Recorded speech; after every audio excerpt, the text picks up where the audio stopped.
Hello, sewing people of the internet. Have I mentioned yet that I'm a runner? I think I've mentioned it, but if you're new around here, I'm a runner. So I am about to make my second attempt at running a 50-mile ultramarathon less than 2 weeks from today. And one of my goals for this year's attempt was to make the clothing that I am wearing and my hydration vest and a waist pack. And I'm getting down to the wire, and I got to get this shirt done pretty quickly. So I'm going to show you as much as I can of how I make this shirt. This might not end up being that detailed, but let me know in the comments if you want something more detailed, and I'll make another one when I'm done with the race. So let me just tell you a little bit about the fabric that I've chosen for this project.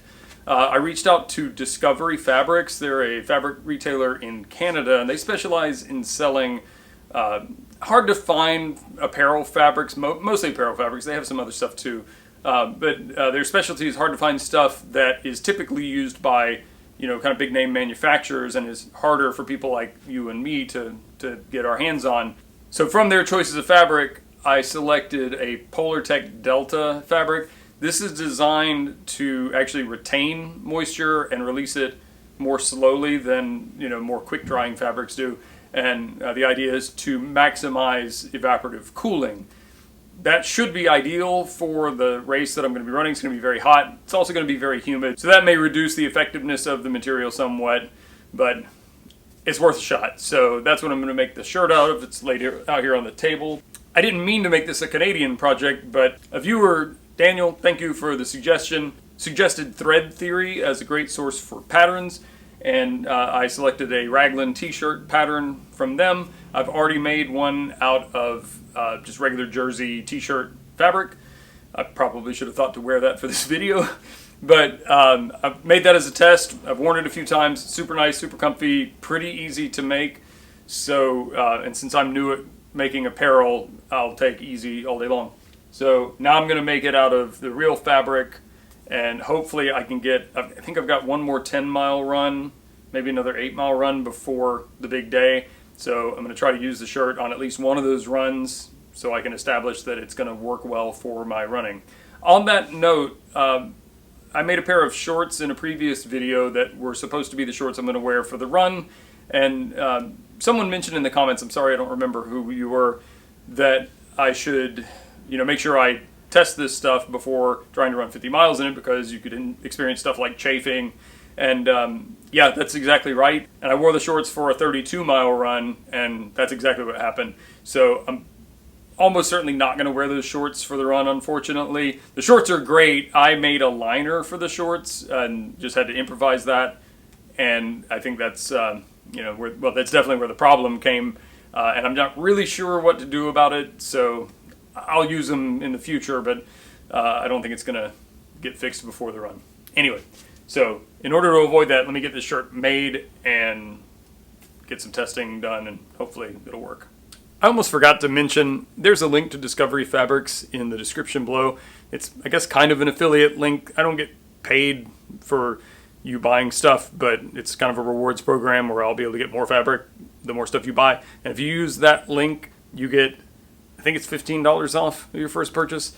The details are in the description, but try to use that link if you can, but I recommend you check them out. If you're at all into making performance apparel, or really anything, they've got a pretty wide selection. So, and I live in Florida and they're in Canada, and shipping was quick and inexpensive. So if you're in the US, it's not an issue at all, and I definitely recommend checking them out. And thank you to Discovery Fabrics for providing the fabric for this project.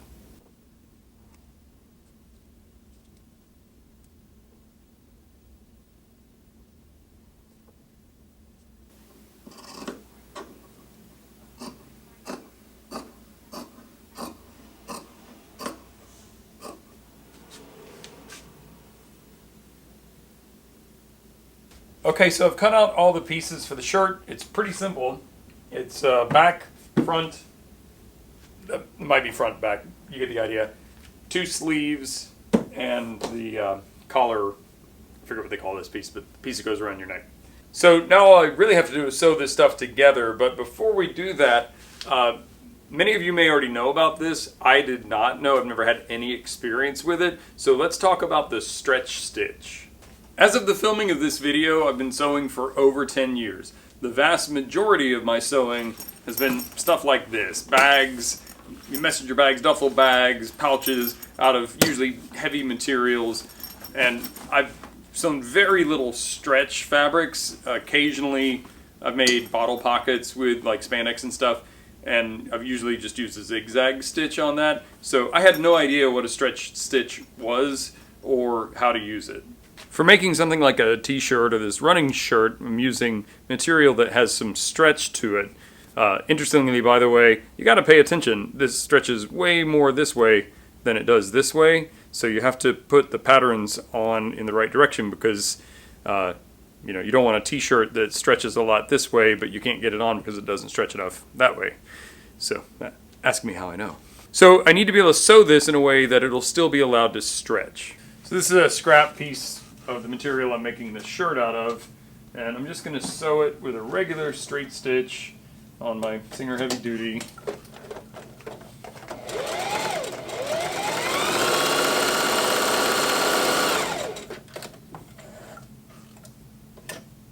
And with that straight stitch, I've now locked this fabric so it can't stretch anymore if I stretch it this way.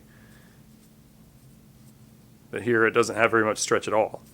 I've mostly used vintage machines for most of my sewing career, so this was kind of new to me, but there are different stitch options. So I'm in straight stitch, and I don't know how well you can see this, but there's 3 different colors there, and that corresponds to the black straight stitch is the regular, stitch length adjustment here that you normally use. But if I move it over to S1, that's blue, that corresponds to this blue stitch, and that is a stretch stitch. I believe if I go to the red, that's maybe a triple stretch stitch. I don't remember, it's in the manual. But I've been using just the blue S1, and I'll show you how that works. So what it's going to do is it's going to sew, I think it goes forward twice and back once for every stitch.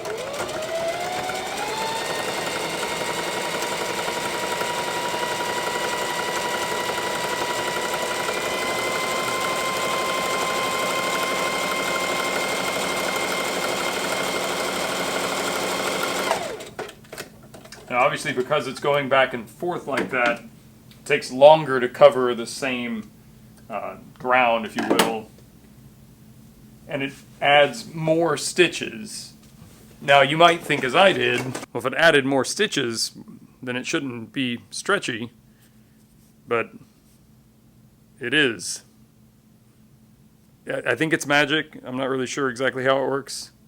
So it's the next day. This is the shirt that I made in preparation for making the real shirt, and I used the stretch stitch as the top stitching for all the seams. So I serged the seams and then used the stretch stitch for top stitching, and that's how I'm going to put this shirt together. I've gone ahead and pinned one sleeve to the front panel and matched up the notches, and now I can join this on my serger and then I'll come back and top stitch it later. The pattern has a 5/8 seam allowance built in, so the serger is going to take off some material.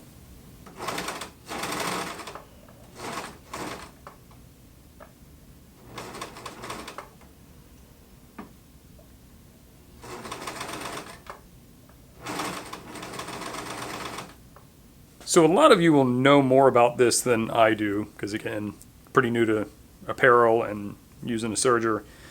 If I use the blade, can I get this in focus? When I use the blade on the serger, which I presume would trim this to the right length, I get loops coming off the edge of the fabric. If I don't use the blade, I can maneuver the fabric in such a way that it doesn't do this as bad. So, and I'm not really sure. I've looked through the manual to try to figure out what I need to adjust, and I haven't had much luck. I could very well be missing something, but if you have any tips on how to avoid that, I'd love to know. The same thing happened on this shirt, and I'm just not worrying about it because I'm going to top stitch it anyway, and I think it'll be okay. I need this shirt really to last through, 2 short runs and 1 really long one, and if it falls apart after that, I'll chalk it up as a learning experience. But anyway, that's one seam done. Okay, I've sewn the 4 seams that join the raglan sleeves to the front and the back. I wanted to just make a quick point. So I sewed this with the serger or the overlocker, whichever you prefer, and now I'm going to top stitch it. Some of you will probably be thinking, why didn't I use a flat lock seam on my serger? If you're not, you can search for it on YouTube. There's lots of videos about it.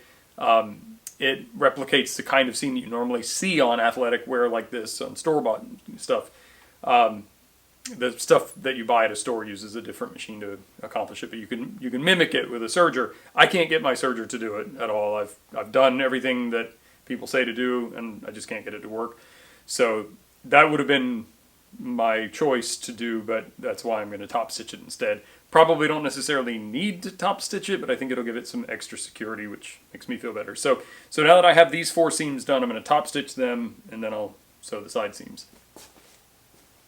I've changed to a stretch needle, and I'm using some Gutermann polyester thread in a blue that looks close enough to me to match this. And I'm just going to fold the seams towards the front and the back pieces.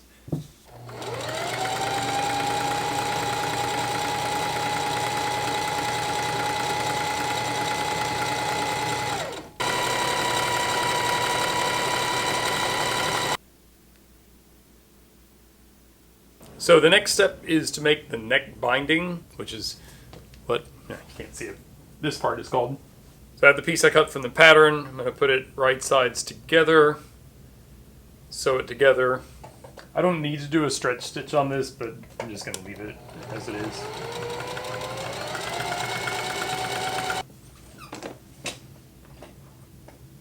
So now with this loop turned wrong sides together, I'm supposed to fold this in half lengthwise and then press it to make a crease. I think I'm going to skip the pressing. I might try on a piece of scrap actually, just to see, because I don't know how this fabric is going to respond to pressing. Yeah, I'll try it on a piece of scrap, we'll see. Okay, so I tried my vintage travel iron on a low setting on a piece of scrap, and nothing terrible happened, so I'm going to go ahead and try to crease this at least a little.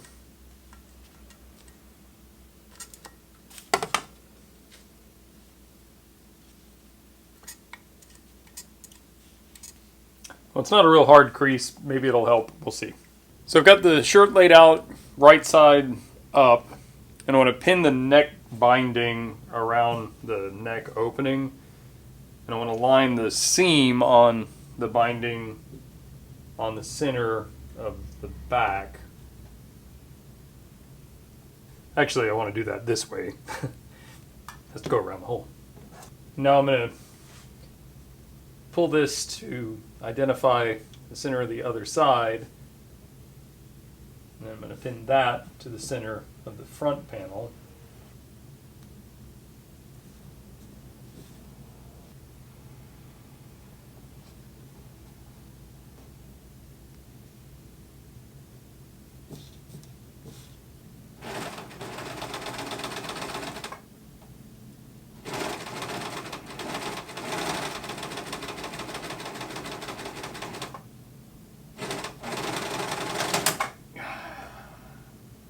Well, I don't know why that happened, but I just broke a needle. That's fun. This is one of the many times when my beard is not helpful. So I think the neck binding seam, I was supposed to sew at a 5/8 seam allowance. I think that's all the seam allowances. And I sewed it somewhat shorter than that. I didn't use the blade on the serger to trim off the excess. So the neck binding is taller than it's probably supposed to be, but I'm going to leave it. I don't think it's a problem at all for me. I'm just pointing it out in case you see this and think I know what I'm doing. I think that was a mistake. This should come down maybe a little bit lower than it does, or be less tall. This way you'll never see it, so it doesn't matter what it looks like. I suppose on the back it might matter, but it feels comfortable to me. It's not tight or restrictive, so I'm just going to go with it. So the next thing I have to do is sew the side and sleeve seams and then do some hemming, and this project will be done. That's gonna have to wait till tomorrow though. So the way the raglan sleeve works is instead of sewing a sleeve onto an armhole, the bottom seam of the sleeve and the side seam of the shirt is all one big seam. So I have pinned this together. I want to point out that when I made the mock-up t-shirt, I hand basted the seam and tried the shirt on to make sure that the fit was going to work for me before I sewed it, and it was fine. So since I'm using the same pattern, cut the same way, I'm not going to bother with that this time. I'm just going to go ahead and sew it. I think there's plenty of room for error in the fit on this shirt. So over to the serger.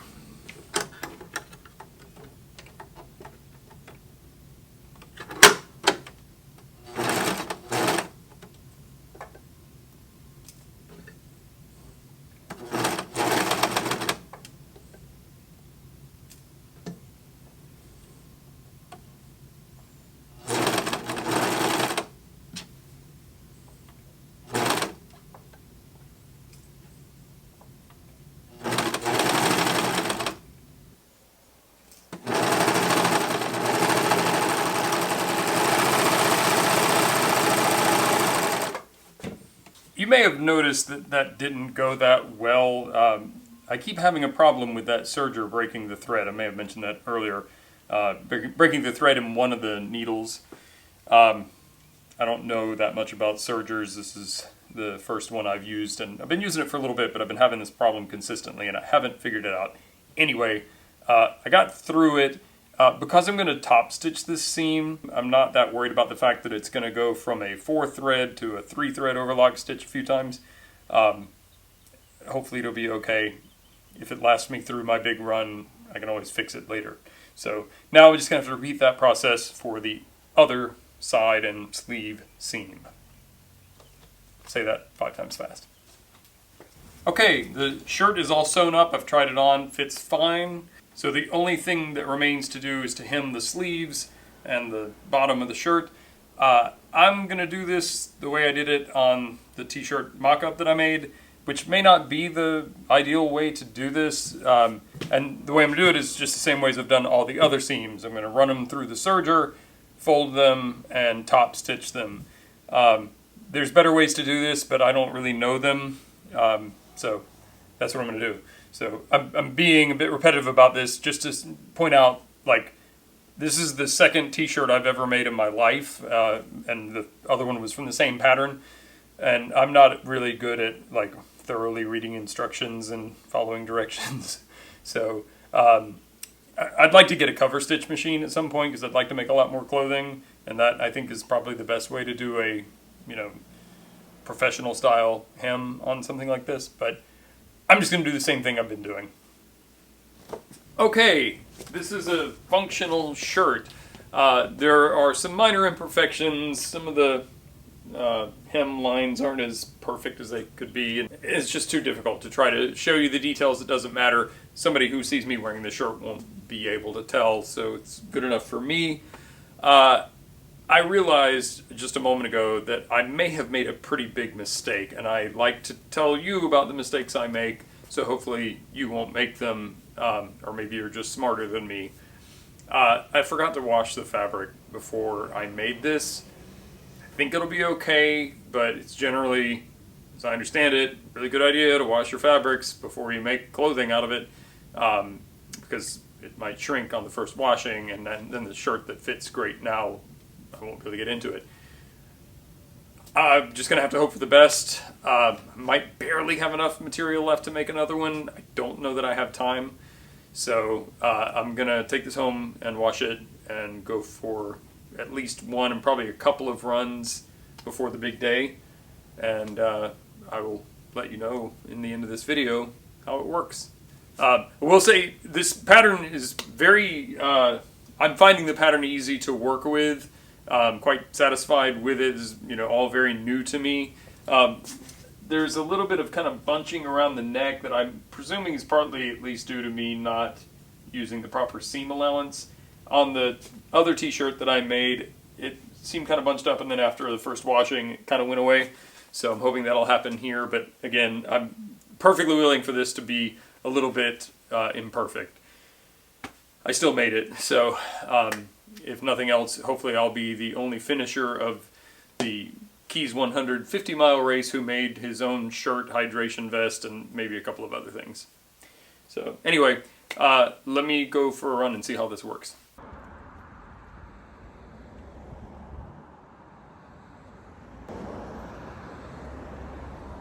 Alright, so that's how I made a running shirt, hopefully to get me through 50 miles of running in the heat. This was a surprisingly easy project. I've been intimidated by making clothing for a long time, and it's really gratifying to start doing it and finding that it is actually something I can do. If you've been thinking about trying it, I definitely recommend giving it a try. Find something simple to start with. If you're looking for technical fabrics for doing outdoor activities, definitely check out Discovery Fabrics. Just check them out anyway. They got a lot of other fabrics too, but their selection of technical apparel fabric is great. Since this actually went well, I'm already working on the hip pack, so hopefully I'll actually meet my goal and make all the things I hoped to make, so stay tuned to see if that works out. If you have questions or comments, post them in the comments section below. Clicking like is always a nice thing to do. If you're not a subscriber, I would love it if you would subscribe to my channel. Thank you so much for watching. I'll see you next time. Hi.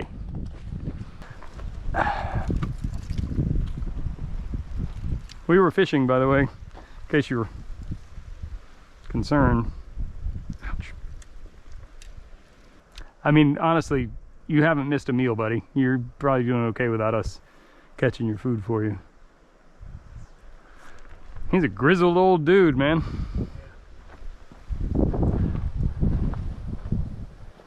All right, buddy.